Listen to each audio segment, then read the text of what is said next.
हिंद प्यारे साथियों, आप सभी का एक बार फिर से करंट अफेयर्स की इस क्लास में स्वागत है। जैसा कि आप जानते हैं, लगातार हर लेवल की जो परीक्षाएं हैं उसको दृष्टिगत रख के आपका जो करंट अफेयर्स है उसके क्वेश्चन आपको दिए जा रहे हैं। इसमें साथ ही साथ हमारा भरसक प्रयत्न ये है कि जो परंपरागत प्रश्न है, चाहे वो इतिहास के हों, भूगोल से हों, तो उससे भी आपको परिचित कराया जाए। साथ ही साथ पूरी की पूरी जो प्लेलिस्ट है वो आप लोगों के लिए तैयार की जा रही है। दोस्तों, चैनल पर आप नए हैं तो इसे चैनल को आप सब्सक्राइब कर लीजिएगा, इसको लाइक कर दीजिएगा और साथ ही जो ऑल नोटिफिकेशन का ऑप्शन बेल आइकन दिखता है उस पर क्लिक करिएगा और ऑल नोटिफिकेशन पर क्लिक कर लीजिएगा ताकि हमारे द्वारा जितनी भी जानकारी या वीडियो अपलोड की जाए वो आपके पास सबसे पहले पहुंचे। तो चलिए वीडियो को शुरू करते हैं। करंट अफेयर्स का आज का जो क्वेश्चन है, देखिए आपसे अगर कभी भी कहता है कि दीप्ति शर्मा, देखिए एक नाम जो है वो इस समय बड़ा चर्चा में है, दीप्ति शर्मा।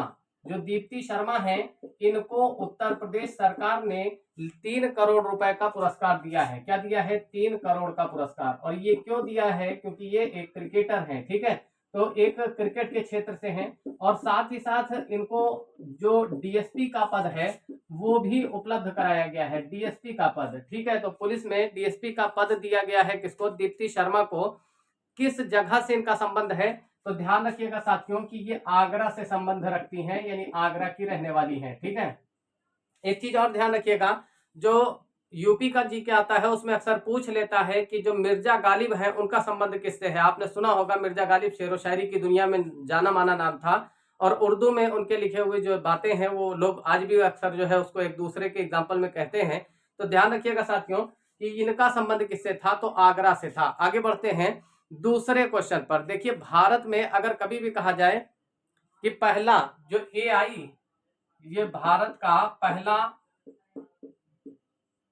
एआई जो विश्वविद्यालय है, एआई विश्वविद्यालय, ठीक है, एआई विश्वविद्यालय यानी आर्टिफिशियल इंटेलिजेंस, ठीक है। ए का मतलब आर्टिफिशियल और आई का मतलब जो है इंटेलिजेंस।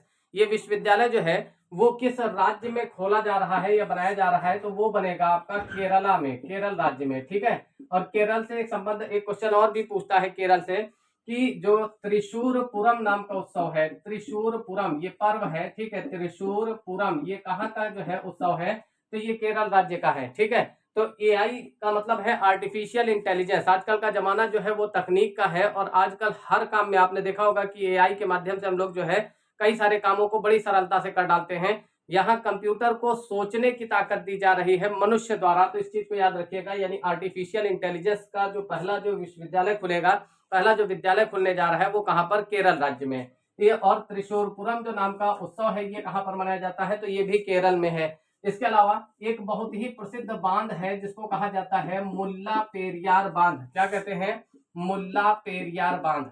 ये सवाल पूछा जाता है कि मुल्ला पेरियार बांध जो है वो किस राज्य में स्थित है?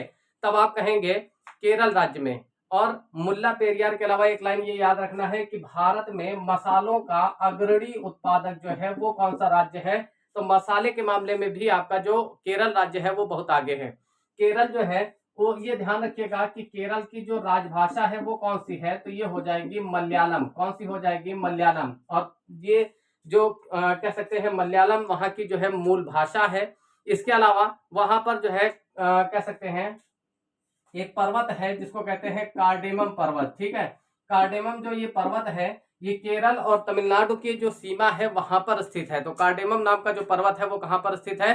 केरल, और साथ साथ कहां पर है? तो केरल के साथ जो है आपका तमिलनाडु राज्य में स्थित है। इसके अलावा ये भी ध्यान रखने वाली बात है दोस्तों कि जो केरल राज्य है वहां पर वो भारत का 100% साक्षरता प्राप्त करने वाला, 100% का मतलब 100%, ठीक है। तो 100% साक्षरता वाला जो राज्य है वो कौन सा है? तो वो केरल राज्य है।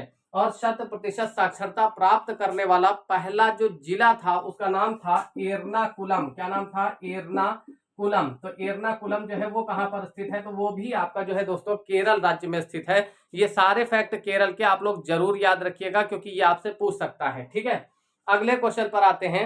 अगर कहता है कि जो एक स्थिति होती है जिसको हम कहते हैं गर्भपात, आपको पता है कि जो बच्चा है वो जब माता के गर्भ में आता है तो उसके अक्सर पहले क्या होता था भारत के अंदर भारत में ही नहीं, अलग अलग जगहों पर ऐसा होता था, क्योंकि हर जगह ज्यादातर ये देखा जाता है कि लोगों को लड़का ही चाहिए, ठीक है, क्योंकि परिवार जो है वो लड़के के नाम से बढ़ता है। इस तरह की धारणाओं के कारण अक्सर जो माता पिता है वो बच्चों का गर्भ जो है, जो गर्भस्थ शिशु है उसका लिंग चेक कराते थे, और जब ये पता चलता था कि वो लड़की है तो लोग उसकी हत्या कर देते थे। माननीय सुप्रीम कोर्ट ने इस पर रोक लगाई। 2013 में एक ऐतिहासिक फैसला दिया माननीय सर्वोच्च न्यायालय द्वारा, और ये कहा कि जो गर्भपात है वो एक दंडनीय अपराध है। आज आप किसी भी डॉक्टर के यहाँ जाएंगे तो वहां एक तख्ती टंगी रहती है कि यहाँ पर लिंग और भ्रूण की जांच नहीं कराई जाती, ऐसा करना एक कानूनन अपराध है, तो और एक दंडनीय अपराध है। तो ये चीज याद रखिएगा दोस्तों। ये इसलिए बता रहे हैं कि अभी हाल ही में एक देश है जिसको हम कहते हैं फ्रांस। क्या कहते हैं? फ्रांस। तो फ्रांस एक ऐसा कंट्री बन गया है जिसने गर्भपात कराने को, यानी बच्चे गर्भस्थ शिशु को कह सकते हैं वो मरवा देना या फिर उसको कह सकते हैं गिरवा देना, इसको उसने क्या किया है, संवैधानिक मान्यता दे दी है। यानी अब फ्रांस के अंदर इस तरह के जो है ये केस जो है वो नॉर्मल माने जाएंगे, और ये माना जाएगा कि वहां पर गर्भपात एक सामान्य सी चीज है। तो गर्भपात को मान्यता देने वाला या जो है संवैधानिक मान्यता देने वाला पहला देश कौन सा बन गया है? तो वो फ्रांस बन गया है। एक विशेष बात यहाँ पर ध्यान रखिएगा, जो फ्रांस है उसकी जो राजधानी है दोस्तों वो हो जाती है पेरिस। क्या हो जाएगा? तो पेरिस हो जाएगा। पेरिस जो है दोस्तों ये सीन नामक नदी है। कौन सी नदी है? सीन नदी है, जिसके किनारे स्थित है।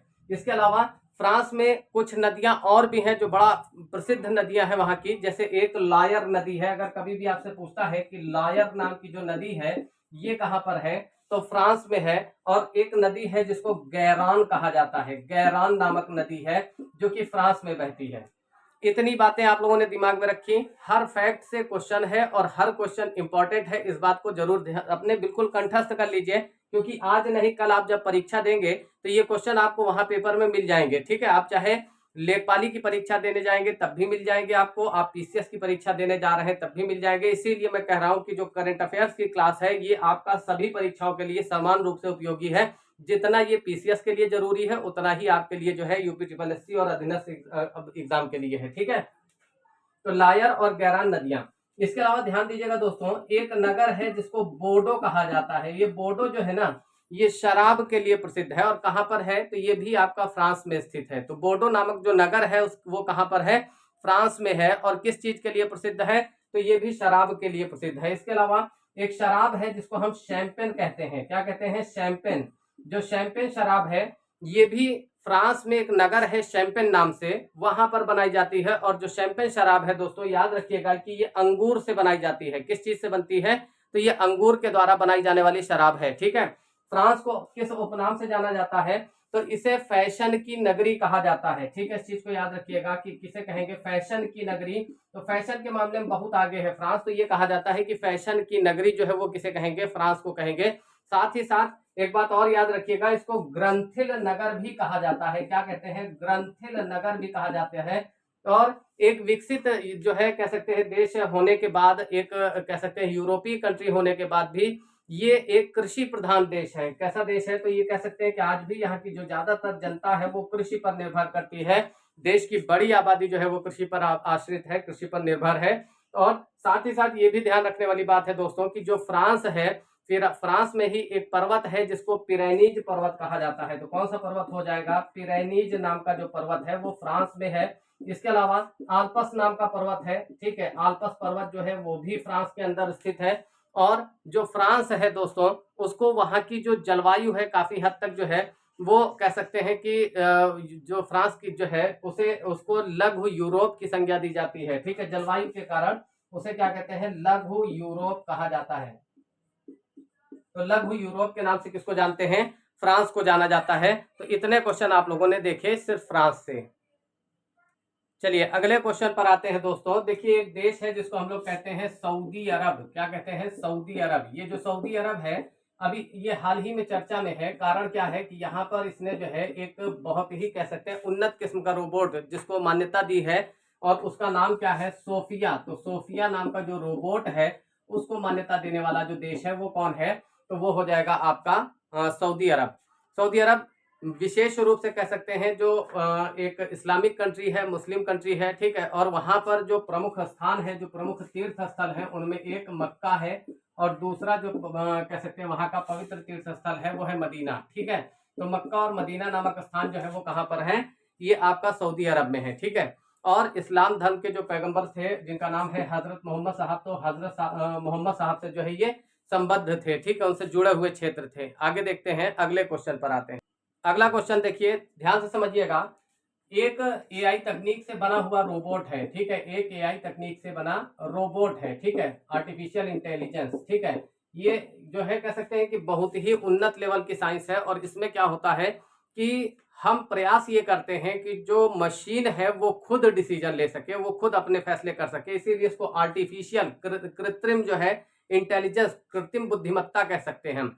यानी विभिन्न परिस्थितियों में मशीन खुद इस चीज का चुनाव करे कि हमको करना क्या है, ठीक है। अब आप ये ध्यान रखिएगा कि आर्टिफिशियल इंटेलिजेंस द्वारा जो तैयार किया गया एक रोबोट है जिसको हम कहते हैं एसआई रोबोट, ठीक है, एक एसआई रोबोट है जो प्रेजेंट टाइम में केरल के एक थाना है, केरल के जो पुलिस मुख्यालय है, केरल के पुलिस मुख्यालय में तैनात किया गया है। कहां पर, पुलिस मुख्यालय में तैनात किया गया है किसको, एक एसआई रोबोट को, जो कि कैसा है, आर्टिफिशियल इंटेलिजेंस द्वारा बनाया गया है। यानी ये आर्टिफिशियल वो सोचने का, समझने का, काम करने का, एक सामान्य से पुलिस वाले की तरह ये भी हर काम को कर सकता है, ठीक है। तो इस चीज को याद रखिएगा कि आर्टिफिशियल इंटेलिजेंस, इसको हम कह सकते हैं रोबोकॉप, ठीक है, रोबोकॉप, ठीक है। कॉप आपको पता है कि रोबोकॉप, ठीक है, यानी रोबोट का पुलिस वाला, ये कह सकते हैं शुद्ध हिंदी में, अगर अपने सबकी सामान्य लैंग्वेज में अगर कहा जाए तो एक रोबोकॉप जिसकी नियुक्ति की गई है कहां पर, केरल में। और केरल में कहां पर, तो पुलिस मुख्यालय जो है केरल का, वहां पर की गई है।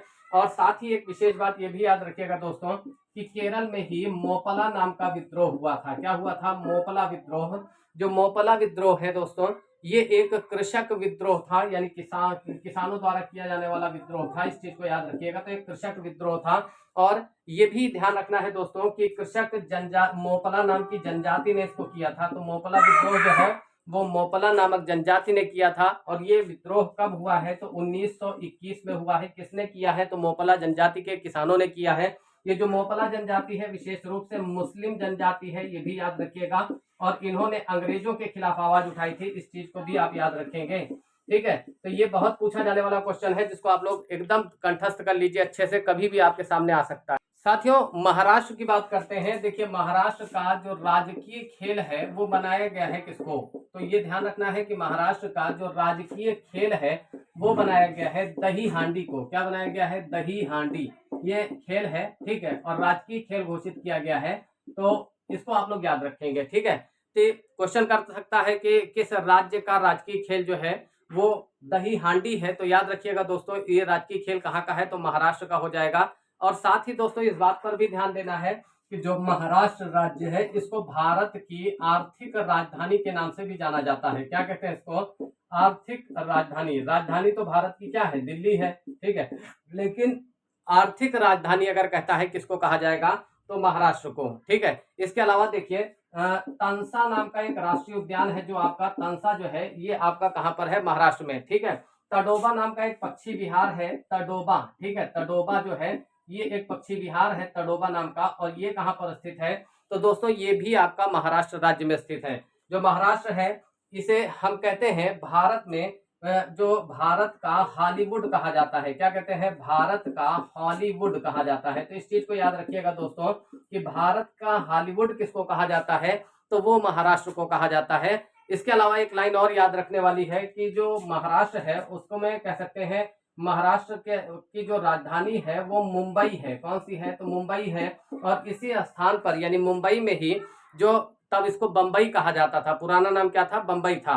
तो यहीं पर जो पहला कांग्रेस का अधिवेशन है दोस्तों वो भी हुआ है, यानी 28 दिसंबर 1885 को। कब हुआ है, 28 दिसंबर 1885 को कांग्रेस का एक अधिवेशन होता है जो कि बंबई में होता है। और बंबई में पूछा जाए किस स्थान पर होता है, तो दोस्तों याद रखिएगा कि उस स्थान का नाम है श्री कृष्ण गोकुल दास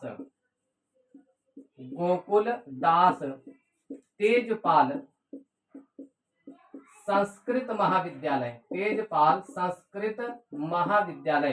तो ये चीज याद रखिएगा दोस्तों कि तेजपाल संस्कृत महाविद्यालय किसका नाम है, तो ये नाम हो जाएगा किसका, श्री कृष्ण गोकुल दास तेजपाल संस्कृत महाविद्यालय। ये किसका नाम है, ये उस स्थान का नाम है, उस विद्यालय का नाम है जहां पर कांग्रेस की पहली बैठक हुई थी और जब पहली बैठक हुई थी तो उसमें कुल 72 प्रतिनिधियों द्वारा भाग लिया गया था। इसके अलावा ये ध्यान रखिएगा कि 7 टापुओं का नगर, 7 टापुओं का नगर जो है वो किसको कहा जाता है, तो 7 टापुओं का नगर जो है दोस्तों वो किसे कहते हैं, महाराष्ट्र को कहा जाता है या मुंबई को कहा जाता है। इस बात को याद रखिएगा। अब देखिए दोस्तों, करंट की एक पुस्तक है जिसको हम कहते हैं कारगिल।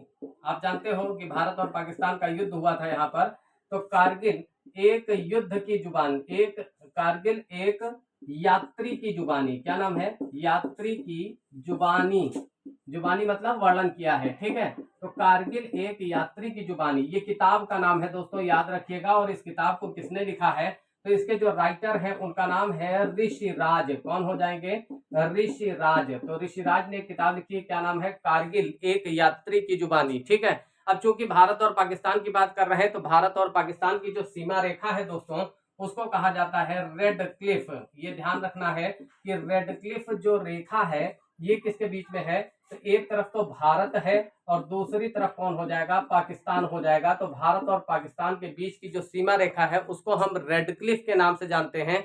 और अगर कहते भारत और चीन की सीमा रेखा क्या कहलाएगी, तो दोस्तों याद रखना है कि मैकमोहन हो जाएगी। कौन सी है, मैकमोहन। मैकमोहन जो सीमा रेखा है ये एक तरफ भारत है और दूसरी तरफ क्या हो जाएगा, चीन हो जाएगा। तो भारत और चीन के बीच की सीमा रेखा है, एक सीमा रेखा है जिसको रेड क्लिफ कहा जाता है। रेड क्लिफ भारत और पाकिस्तान हो गया, मैकमोहन भारत और चीन हो गया। अगर कहता है कि और भी कई सारी रेखाएं हैं, जैसे हिंडनबर्ग नाम की एक रेखा है, कौन सी है, जिसको हिंडनबर्ग कहा जाता है। तो याद रखिएगा हिंडनबर्ग नाम की जो रेखा है ये किसके बीच में है, तो एक तरफ जर्मनी है और दूसरी तरफ पोलैंड है। तो जर्मनी और पोलैंड के बीच की जो सीमा रेखा है उसको कहा जाता है आपका यहाँ पर मेन राहम, जो हिंडनबर्ग है। उसके अलावा एक है मेन राहम, कौन सी है, मेन राहम। तो मेन राहम जो रेखा है वो रूस और फिनलैंड के बीच में है, रूस और फिनलैंड। तो रूस और फिनलैंड की जो सीमा रेखा है वो आपका क्या कहलाती है, उसको कहा जाता है मेन राहम रेखा, ठीक है। एक लास्ट रेखा और बता दे रहे हैं, देखिए सिगफ्राई नाम है उसका, सिगफ्राई, सिगफ्राई। ये जो है जर्मनी और फ्रांस के बीच की सीमा रेखा है, तो जर्मनी और फ्रांस, ठीक है। तो ये क्वेश्चन आप लोग तैयार रखिएगा। अगली वीडियो में फिर आपके लिए हाजिर होऊंगा, फिर नए कंटेंट और नई चीजों के साथ। यहाँ पर आप एक तरफ ट्रेडिशनल क्वेश्चन पढ़ रहे हैं, दूसरी तरफ जो करंट के क्वेश्चन आपके लिए जरूरी है वो मैं पढ़ा रहा हूँ। थोड़ा थोड़ा सा पढ़ेंगे, थोड़ा थोड़ा करके काफी हो जाएगा वो निश्चित रूप से। क्योंकि दिक्कत क्या होती है ना कि बहुत ज्यादा लोग एक दिन में ताजमहल बनाना चाहते हैं, ताजमहल कभी एक दिन में नहीं बनता है दोस्तों।